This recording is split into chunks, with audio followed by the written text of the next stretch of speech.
afternoon. I would like to talk to you today about a unit from the Civil War known as the 69th New York Militia.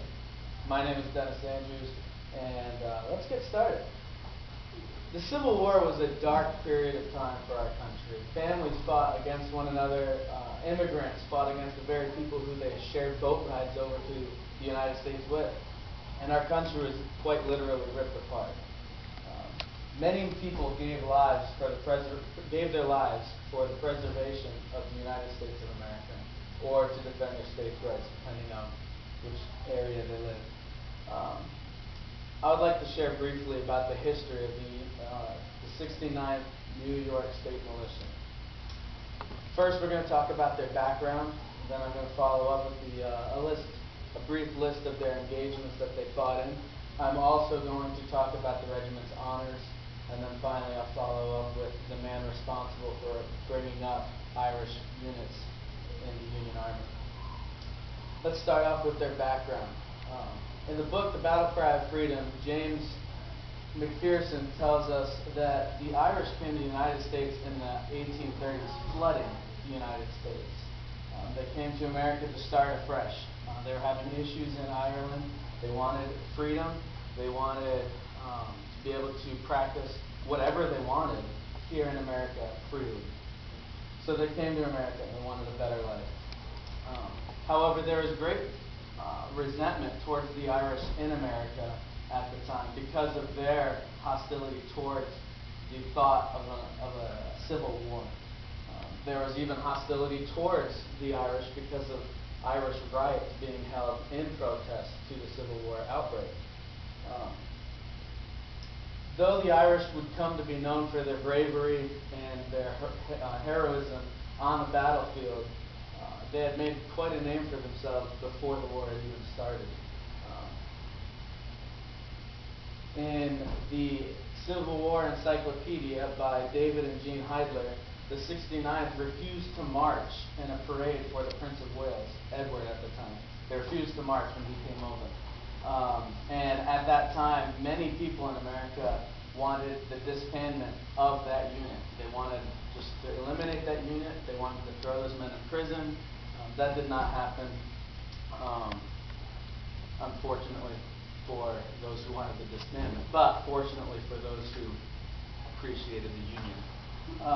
Now, those critics were silenced at the Battle of First Manassas. The bravery that the Irishmen showed at that battle silenced all their critics. And from then on, the Irish began to make a name for themselves as fierce warriors and just battle heroics. Lieutenant Colonel Powers of the 69th New York State Volunteer Historical Association, a long name for what he does. He tells us that the background of this unit actually dates back to the War of 1812. Different bands of militia joined together, and during the 1850s, the different bands came together and became known as the New York Volunteer Regiment, the 69th New York Volunteer Regiment. They were the second unit to leave New York City when the war broke out. President Lincoln required men to go and serve a 90-day enlistment period in retaliation to the actions at Fort Sumter. They were the second unit to leave. We're now going to discuss the engagements in which that unit fought. We've already discussed they were at the first battle of Manassas. At that battle, their colonel was captured. They returned back to New York State with no commander. The commander was captured. He was later released from the Confederate prison, but he was captured. They had no commander. They joined a brigade that was formed by General Thomas Meagher, which was called the Irish Brigade, which formed up of only Irish regiments. This brigade was actually centered around the 69th New York. The first action that they saw as a brigade was in McClellan's Peninsula Campaign during the summer of 1862. Which included action at Gaines Mill in June. They were in two battles on one day. July 1st of 1862, they were at Savage's Station and Malvern Hill. They covered the retreat to Harrison's Landing. And at that retreat, they were honored by Lincoln, who kissed the Irish flag. He kissed their flag, which I will show you later. He kissed their flag and said, "Thank God for this Irish flag." They were at Antietam on September 17th, where they made a dramatic frontal attack against the Confederate forces there. They were also at Fredericksburg, which is where their most famous charge was made. They not only charged in this against all odds, where many of them were killed, but they were actually charging against the Irish from the Confederates. And so many of the men that they had grown up with in Ireland, they were fighting against at that battle. The Irish were proud of their bravery, but they were shattered by casualties. Their unit was completely decimated by casualties. A reporter at the time remarked that how the Irish had never shown such bravery. There are battles that the Irish are famous for from France and from different wars, but the Irish had never shown the bravery that they had shown in that battle. They were also at Chancellorsville, where they were the last regiment to leave. The 69th received heavy casualties at that battle and the loss of their commander. They received a new commander and had to rejoin other units at the time. Their commander was not killed in action; he resigned after not being allowed to recruit more men. With their new commander, they went in July of 1863 to Gettysburg, where they made another famous charge, which became quite status quo for the Irish Brigade there, just making famous charges at every battle. In the winter of 1863 to 1864, the brigade received yet another commander, Thomas A. Smith. The 69th was active in Hancock's assault at Spotsylvania and in Grant's Wilderness Campaign in 1865. They were at Cold Harbor. They also took part in the siege of Petersburg on the 31st of March and the 1st of April in 1865. They pursued a mass of retreating Confederates. They were also present for the surrender of Robert E. Lee at Appomattox Courthouse.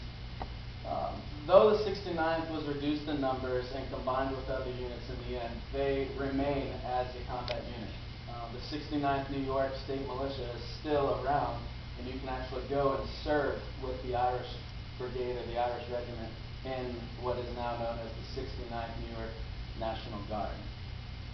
The 400 remaining veterans were present at the Grand Review of the Army of the Potomac in Washington, D.C. on May 22nd, 1865. And while there, they were mustered out of duty. They were released from active duty by their original commander, General Meagher, in July of 1865. I would like to now briefly discuss the regiment's honors, and this is where I will show you their battle flag. The Irish are remembered by two monuments at Gettysburg and one at Antietam, as well as the continuing service, as we've already discussed, with the 69th New York National Guard to this day. The regiment was given the nickname of the Fighting Irish by Robert E. Lee. He saw the Irish fighting against them, and he said, "There's those Fighting Irish," and that's where they got their nickname. They were personally thanked by President Lincoln, as we discussed. This is their battle flag. As you can see, this is their flag, and this is the replica of the flag that President Lincoln grabbed a hold of and kissed and said, "Thank God for the Irish." Many generals also made special mention at battles of how they loved it when those green flags would show up to battle. In conclusion, I would like to mention the man who brought these Irish units together. His name was Thomas Meagher. He was the original general of the brigade and became the general in February of 1862. He was the chief proponent in all Irish units. He wanted a unit that would end hostility towards the Irish, that would live up to the glory of Irish units from the French and Spanish wars, and that they fought for the Catholics there. He wanted a unit that would bring back up the glory that the Irish had once had. He got his wish. We now remember the Irish for their outstanding efforts in the preservation of the Union. As President Lincoln said, "Thank God for the Irish."